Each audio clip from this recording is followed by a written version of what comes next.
Weereens baie welkom, baie dankie dat u ingeskakel het. Ek glo en vertrou dat dit soos gewoonlik baie goed gaan met u en dat die waarheid van God se woord steeds vir u van kardinale belang is.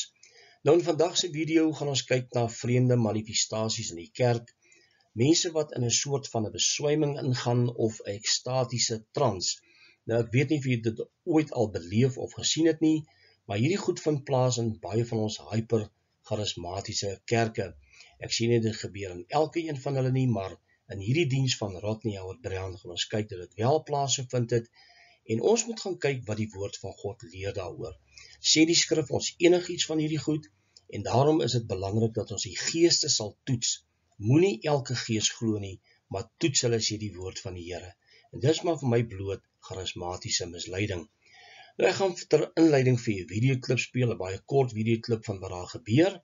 En later in hierdie video gaan ons dit volledig vir u wys en beskryf wat het hier plaasgevind en of die woord van God daarmee saamstem. So kom ons spring dadelik weg.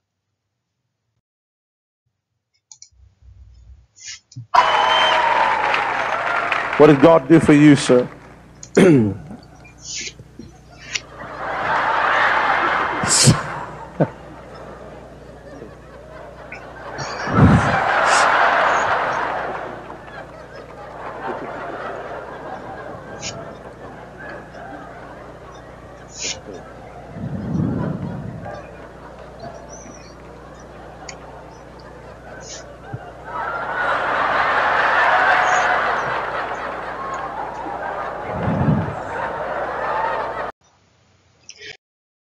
Nou ja, duidelik, geen woorde word geuiter nie, hy sprakeloos, asof hy in 'n ekstatiese trans is, en dis eintlik baie misleidend, en dis wat in hierdie diens gebeur.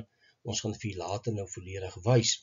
Maar kom ons gaan kyk, wat is 'n trans? Wat veroorsaak dat iemand in 'n beswyming of 'n trans raak? Transtoestande kan deur verskeie middele geïndiseer word, insluitend in meditasie, hipnotiese suggesties, die gebruik van psigoaktiewe stowwe en ritualistiese praktyke. Nou laasgenoemde is vir my wat hier in hierdie diens gebeur, en hierdie mense word, watter gees beheer hulle? Dis die vraag wat ek wil vra. Watter gees is in beheer van hierdie mense hier? En dis baie ernstig. Nou, die term die beswyming word gebruik om te verwys na 'n aantal veranderde toestande, wat gekenmerk word deur diepgaande ontspanning en verlies aan beheer oor die liggaam, sowel as 'n subjektiewe gevoel van drywing of losmaking van 'n mens se fisiese self. Nou die woord van die Here sê, ons het 'n gees van selfbeheersing ontvang, en daarom kan jy nie buite jouself wees nie. Al werk God met jou, al gee hy vir jou 'n visioen, al gee hy vir jou, bring hy jou in vervoering, en hy gee vir jou 'n woord, of 'n visioen, of 'n gesig, is jy nooit buite jouself nie. Maar hierdie mense gebruik skrifte om dit natuurlik te probeer staaf. Ons gaan nou kyk na daai skrifgedeeltes, maar die vraag is, vind hierdie goed plaas ook in ander gelowe, soos Hindoe en ander gelowe? Kom ons gaan kyk daarna, dis baie belangrik. Now, why is religious trance found in almost all religions? It seems almost every religious practice trance, from Kabbalah to Sufism to Shamanism, in various religions going into a religious trance, is very common. Nou, dit vind ons in hierdie rituele van hierdie gelowe, en kom ons gaan kyk, dat dit 'n algemene verskynsel is gewis, maar kom ons gaan kyk na een van daardie video's.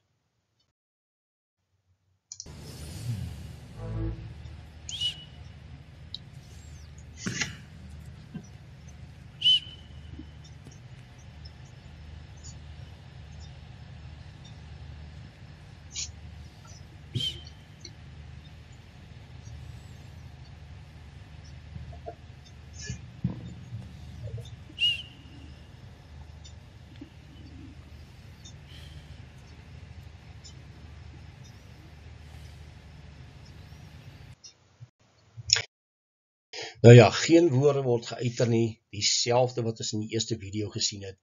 Maar hierdie goed is 'n verskynsel wat voorkom in baie van die ander gelowe, nou ja, ons moet gaan kyk ook na skrifgedeeltes in die Bybel, wat praat van in vervoering gaan, in die gees gaan, of wat het Petrus en Paulus ervaar in die Bybel? Kan hierdie skrifte gebruik word om te sê, dit is wat ons vandag in die kerk kan ervaar? En die antwoord is duidelik nee. Kom ons gaan kyk hoekom.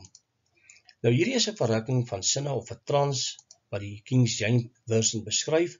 Petrus, hy sê, ek was in die stad Joppe, in die gebed en 'n verrukking van sinne, het ek 'n gesig gesien. So hy het 'n visioen gesien, of 'n gesig van die laken wat uit die hemel neerdaal, met die verskillende diere, en ons gaan nie vandag gesels wat die betekenis daarvan is nie, op 'n latere geleentheid sal ons dan ook sien. Nou die King James sê, I was in the city of Joppa, praying and in a trance I saw a vision. En wat is hierdie visioen? Wat is hierdie trance? Kom ons gaan kyk, dis 'n verrukking van sinne, en dis 'n ekstase of vervoering, of juis in die greep van die Heilige Gees volgens Openbaring 1 vers 10. Kom ons gaan kyk na nog skrifgedeeltes. Nou in die boek van Handelinge 10 vers 9 en 10. En ek wil net voor ek dit lees, skrifte word nou gebruik om hierdie verskynsel te probeer staaf, en die vraag is dit regtig dieselfde verskynsel? En Petrus, en in die volgende dag, terwyl hulle op pad was en naby die stad kom, het Petrus omtrent die 6de uur op die dak geklim om te bid, en hy het baie honger geword en wou eet, en terwyl hulle besig was om klaar te maak, het daar 'n verrukking van sinne oor hom gekom. En dan sê die King James natuurlik baie duidelik, dis 'n trance, geestesvervoering of 'n visioen wat 'n trance is. 'n Ander skrifgedeelte in Handelinge 22, 17 tot 18, en toe ek in Jerusalem teruggekom het, dis nou Paulus, en besig was om in die tempel te bid, het 'n verrukking van sinne gekom, en hom gesien, sy het die Here gesien.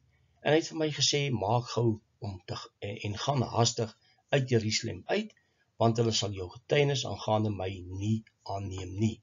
Weereens die vertaling, buitengewone geestelike ervaring of 'n trance. Nou die vraag is, kan ons hierdie skrifgedeeltes gebruik om dit wat vandag ons in daardie diens, spesifiek hierdie diens wat ek vandag vir u wys, dit te vergelyk en sê dis presies dieselfde ding? Nee, glad nie. Hierdie mense het in die boek, in die woord van die Here, Paulus en Petrus, het 'n visioen of 'n gesig gehad, en dit mag voorkom asof hulle in vervoering was. Maar dit wat ons in hierdie video gaan sien, is absoluut nie wat die woord van God beskryf nie. Ons gaan later daaroor gesels. Kom ons gaan kyk wat sê ander charismate. Hulle sê, how to enter a trance when you pray. En hoekom is die woordjie trance? Dit is altyd ervarings. Hierdie mense se hele teologie is waarskynlik net gebaseer op ervarings, ondervindings, wonderwerke en so meer. En hulle wil altyd iets ervaar om te glo dat God wel met hulle werk. Hierdie persoon sê, how to enter a trance, dit is ook die School of Prophets en Seers. En dan die derde is hierdie man 14 dae in 'n spiritual trance, en jy kan sien die hande wat omhoog gehou word, en dis alles oor 'n trance, dis 'n ondervinding wat hierdie mense wil beleef. Nou kom ons gaan kyk na die eerste videoklip van Andonika Howard Brown, waar sy totaal buite haarself, haar woorde nie kan uitkry nie, is 'n gelag en 'n gehakkel, en mense lag te lekker daaroor. Kom ons gaan kyk. And I would, and then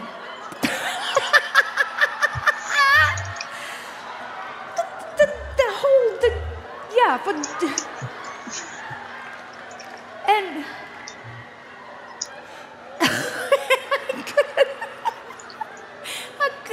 it was just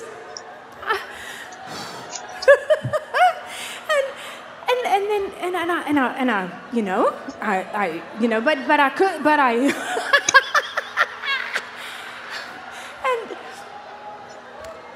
and then so it was like so you know on your you know your and my you know it was like and so when I was and the you know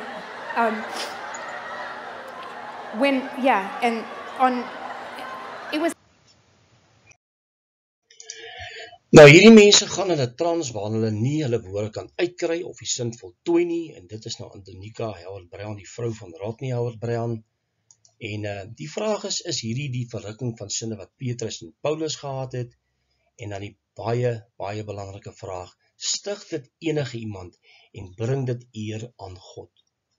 Jy moet vir jouself gaan uitmaak of dit of dit skriftuurlik is, al dan nie, en ons moet net die geeste gaan toets, en dis baie belangrik. Nou gaan ek vir jou 'n volledige video speel van daardie man. Daar's 3 pastore wat na vore geroep is. Kom ons gaan kyk wat gebeur met hulle wanneer Rodney Howard-Browne vir hulle vra, wat het die Here vir jou gedoen? Kom ons gaan kyk.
Pastor Zink, the pastor of a wonderful church, New Life Christian Fellowship in Jacksonville. We just had a 4-week revival there.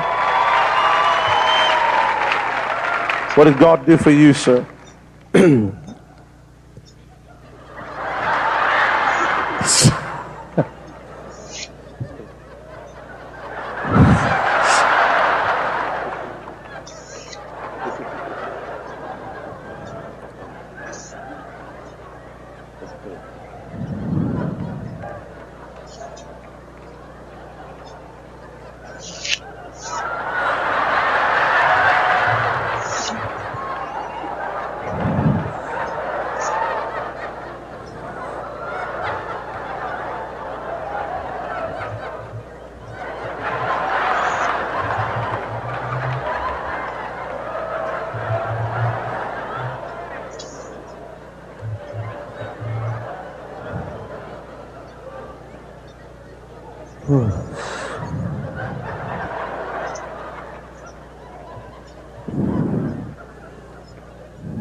We were in Denver, Colorado, Dr. Charles Blair's church, and I had the privilege of meeting Sister Marilyn.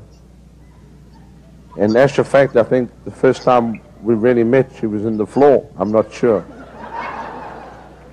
But just share with the folk what the Lord's done for you.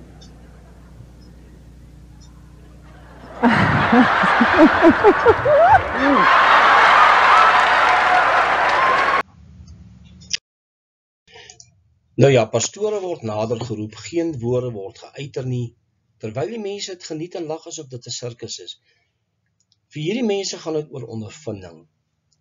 Hierdeur kan ons duidelik sien dat niemand mekaar stig nie, dit is nie tot stigting, dit is nie tot eer van God nie, en dis baie belangrik dat ons sal verstaan, dat hierdie gebeure, hierdie manifestasies wat plaasvind, is dit werklik dit wat die woord van God kom, met Jesus of die apostels het gedoen of toegepas, en dan teen die einde sien jy dat hierdie mense dan ook neergevel word, slain in the spirit. Nou ek gaan op 'n latere geleentheid 'n video doen juis oor slain in the spirit, is dit werklik skriftuurlik en al dan nie, en ons moet maar vir onsself gaan kyk en deur die woord van God gaan en dit bestudeer en kyk of ons hierdie goed gesien het, of sien in die Bybel, dat dit wel plaasgevind het al dan nie, en dis baie belangrik.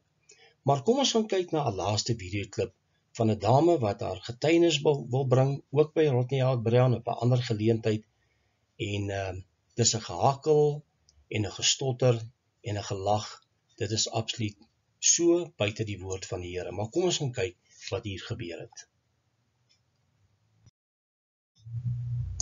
I was just telling someone last week that it's been 25 years ago that Pastor Rodney came to Rockwall, our church, and we had 6 weeks of heaven on earth. And I spent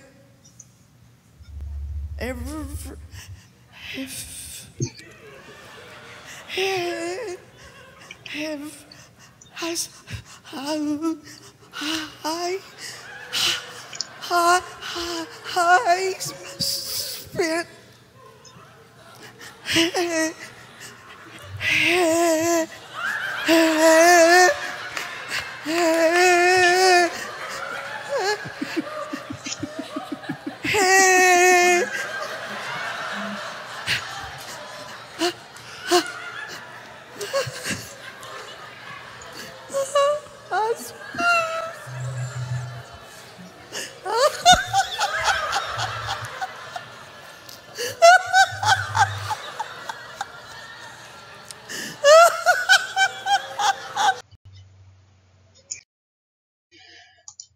Nou, hierdie vrou probeer getuienis lewer sonder enige sukses, hakkelgeluide en later gelag. Hierdie bring geen eer aan God nie en word niemand hierdeur gestig nie. En jy kan dadelik sien hoe hulle noem die catchers, agter haar gaan staan asof sy gaan val. En dis vir my absoluut hartseer dat hierdie goed plaasvind in ons gemeentes en in ons dienste. En ek sien dit gebeur in elke kerk of elke kerkdenominasie nie. Maar vir my is die belangrike vraag, as God in daai kerk kan werk en is werklik van die Here af, hoekom doen God dit nie in ander kerke waar dit nou nie plaasvind nie? So, ek sê weer, ons moet gaan toets, ons moet hierdie goed gaan toets aan die skrif en seker maak dat ons nie mislei word nie.